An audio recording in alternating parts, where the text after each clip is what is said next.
ഉദ്യോഗസ്ഥർ മാത്രം ചേർന്ന് ചട്ടങ്ങൾ പരിഷ്കരിക്കുക എന്ന സമീപനമല്ല സ്വീകരിച്ചത്. ജനകീയമായ രീതിയിൽ, ശാസ്ത്രീയമായിട്ടുള്ള രീതിയിൽ വിഷയങ്ങൾ ആഴത്തിൽ അപഗ്രഥിച്ചുകൊണ്ടാണ് ചട്ടഭേദഗതികൾ കൊണ്ടുവന്നത്. ഇപ്പോ വ്യാഖ്യാനങ്ങൾക്കുള്ള പഴുതുകൾ പരമാവധി കുറച്ചുകൊണ്ടും വ്യാഖ്യാനങ്ങൾ കൂടുതൽ കൃത്യമായി നടത്താൻ പറ്റുന്ന തരത്തിലുമുള്ള ഭേദഗതികളാണ് കൊണ്ടുവന്നിട്ടുള്ളത്. പലപ്പോഴും വ്യാഖ്യാനങ്ങൾക്കുള്ള പഴുത് അധികമുണ്ടായിരുന്നതാണ് ഈ ചട്ടങ്ങൾ ഉണ്ടാക്കിയ ഏറ്റവും പ്രധാനപ്പെട്ട ഒരു പ്രശ്നം. ഒരേ ചട്ടം തന്നെ പലരും പലതരത്തിൽ വ്യാഖ്യാനിക്കുന്ന സ്ഥിതിയായിരുന്നു. അപ്പൊ കൂടുതൽ വ്യക്തതയും കൃത്യതയും കൊണ്ടുവന്നു. അപ്പൊ പലതരത്തിൽ വ്യാഖ്യാനിക്കാനുള്ള പഴുതുകൾ ഇല്ലാതാക്കി.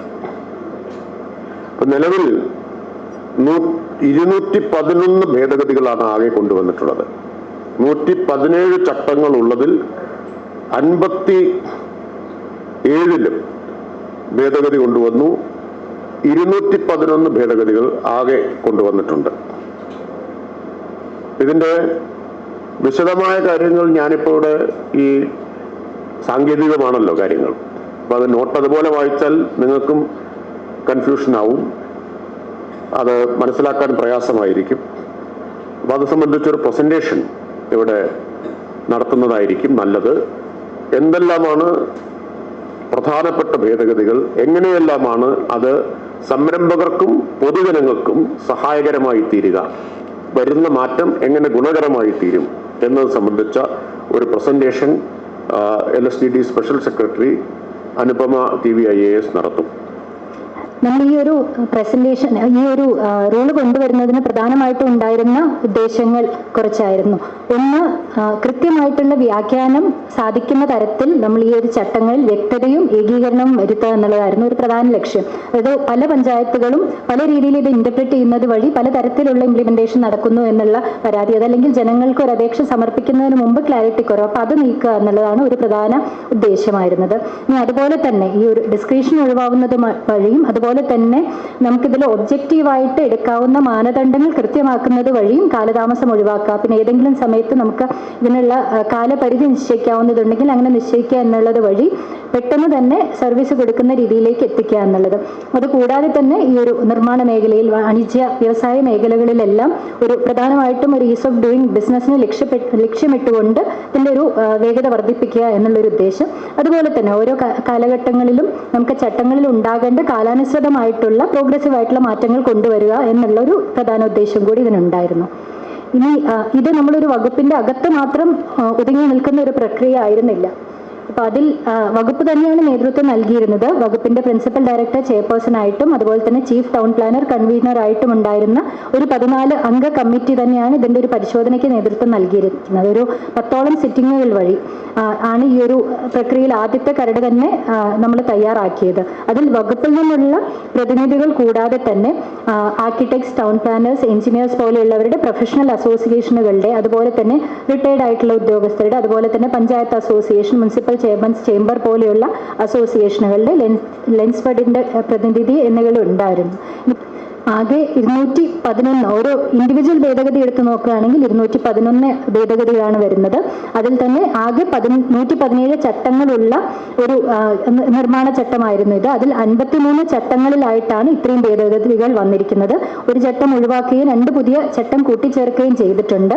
ഇനി ആകെയുള്ള 40 അനുബന്ധങ്ങളിൽ 16 എണ്ണത്തിലും ഭേദഗതി വന്നു. കൂടുതൽ അനുബന്ധങ്ങൾ എന്നൊക്കെ പറയുന്നത് കൂടുതലും ക്ലാരിറ്റി വരുത്തുന്നതിന് വേണ്ടിയിട്ടുള്ളത്, അല്ലെങ്കിൽ ഓരോ ചട്ടത്തിന്റെയും ഇംപ്ലിമെന്റേഷൻ സഹായിക്കുന്ന തരത്തിലുള്ള ക്രൈറ്റീരിയ ഫോമുകളൊക്കെയാണ്. അപ്പൊ അതെല്ലാം അതിനും മാറ്റം വരുത്തിയിട്ടുണ്ട്. അടുത്ത സ്ലൈഡ്. അതിൽ പ്രധാനപ്പെട്ട കുറച്ച് ഭേദഗതികളാണ് നമ്മൾ എടുത്തു പറയുന്നത്. അത് നമുക്ക് നേരത്തെ തന്നെ നമ്മൾ സെൽഫ് സർട്ടിഫൈഡ് ബിൽഡിംഗ് പെർമിറ്റ് എന്ന രൂപത്തിൽ പെട്ടെന്ന് കെട്ടിട നിർമ്മാണ അനുമതി കൊണ്ടുവരുന്നതിന് വേണ്ടിയിട്ടുള്ള പ്രൊവിഷൻ കൊണ്ടുവന്നിരുന്നു. അപ്പൊ അത് ഇംപ്ലിമെന്റ് ചെയ്ത് തുടങ്ങി അതിന്റെ തുടർച്ചയായി നമ്മൾ കൂടുതൽ തരം കെട്ടിടങ്ങൾക്ക് പെട്ടെന്ന് നിർമ്മാണ അനുമതി കൊണ്ടുവരുന്ന രീതിയിൽ ഈ ഒരു പ്രൊവിഷനിൽ നമ്മൾ മാറ്റം വരുത്തിയിട്ടുണ്ട്. അപ്പൊ മുൻപ് 2 നില വരെയുള്ള 300 ചതുരശ്ര മീറ്റർ കെട്ടിടത്തിനാണ്, വാസഗൃഹങ്ങൾക്കാണ് ഇത് ഉണ്ടായിരുന്നത് എങ്കിൽ ഇതിന്റെ ഉയരത്തിന്റെ പരിധി നമ്മൾ പൂർണ്ണമായി ഒഴിവാക്കുന്നത് വഴി കൂടുതൽ വീടുകൾക്ക്, അതായത് കേരളത്തിലുള്ള ഏകദേശം 80% വീടുകൾക്കും ഈ ഒരു ഉടൻ കെട്ടിട നിർമ്മാണ അനുമതി ലഭ്യമാക്കാവുന്ന രീതിയിലുള്ള ഒരു മാറ്റം കൊണ്ടുവന്നിട്ടുണ്ട്. ഇനി അടുത്തത് ഇതേപോലെ തന്നെ വാണിജ്യ കെട്ടിടങ്ങൾക്ക് സെൽഫ് സർട്ടിഫൈഡ് ബിൽഡിംഗ് പെർമിറ്റ് കിട്ടുന്നതിന് വേണ്ടിയിട്ടുള്ള വിസ്തീർണം 100 സ്ക്വയർ മീറ്റർ ആയിരുന്നത് ഇപ്പൊ 250 സ്ക്വയർ മീറ്റർ ആയിട്ട് നമ്മൾ വർദ്ധിപ്പിച്ചിട്ടുണ്ട്. ഇനി അടുത്തത് ഇത് കമേഴ്ഷ്യൽ കൂടാതെ തന്നെ ഇൻഡസ്ട്രിയൽ വ്യവസായ കെട്ടിടങ്ങൾക്ക് കൂടി ഇത്തരത്തിലുള്ള ഉടൻ നിർമ്മാണ അനുമതി സെൽഫ് സർട്ടിഫൈഡ് ബിൽഡിംഗ് പെർമിറ്റ് കൊടുക്കുന്നതിന് വേണ്ടിയിട്ടുള്ള കാറ്റഗറിയിലുള്ള കെട്ടിടങ്ങളുടെ പരിധിയിൽ കൊണ്ടുവന്നു. അപ്പൊ അങ്ങനെ G1 എന്ന് പറഞ്ഞ ഇൻഡസ്ട്രിയൽ കാറ്റഗറിയിൽ 200 സ്ക്വയർ മീറ്റർ വരെയുള്ള കെട്ടിടങ്ങൾക്ക്, അത് പക്ഷേ പൊല്യൂട്ടിംഗ് അല്ലാത്ത മലിനീകരണ നിയന്ത്രണ ബോർഡിന്റെ വൈറ്റ് കാറ്റഗറിയിലും ഗ്രീൻ കാറ്റഗറിയിലുള്ള കെട്ടിടങ്ങൾക്ക് മാത്രമായിട്ട് ലിമിറ്റ് ചെയ്തുകൊണ്ടാണ് ഈ ഒരു ഇളവ് നമ്മൾ കൊണ്ടുവന്നിരിക്കുന്നത്. ഇനി അതുപോലെ തന്നെ നമുക്ക് കേസ് മാർട്ടൊക്കെ വന്നത് വഴി നമ്മുടെ സിസ്റ്റത്തിൽ തന്നെ നിരവധി ഇംപ്രൂവ്മെന്റ്സ് ഉണ്ടാക്കാനും ഈ ഒരു കാലയളവിൽ നമുക്ക് സാധിച്ചിരുന്നു. അപ്പൊ അതുകൂടി ഉൾക്കൊള്ളിച്ചുകൊണ്ട് ഓൺലൈൻ സംവിധാനം വഴി പിന്നെ രേഖകളുടെ പൂർണ്ണമായിട്ടുള്ള പരിശോധന വഴി നമുക്ക് ഓണർഷിപ്പും അതുപോലെ തന്നെ ചില നിബന്ധനകൾ മറ്റ് സ്ഥലം സംബന്ധിച്ചുള്ള നിബന്ധനകളെല്ലാം തിട്ടപ്പെടുത്താവുന്ന കേസുകളിൽ നമുക്ക് ആ ഡിജിറ്റൽ പരിശോധനയുടെ ഭാഗമായി ഉറപ്പുവരുത്തുന്ന കേസുകളിൽ നമുക്ക് ഒരു സ്ഥല പരിശോധന മുന്നോടിയായിട്ടുണ്ടായിരുന്നത് ഒഴിവാക്കുന്നതിന് വേണ്ടിയിട്ടുള്ള ഒരു പ്രൊവിഷൻ കൂടി കൊണ്ടുവന്നിട്ടുണ്ട്.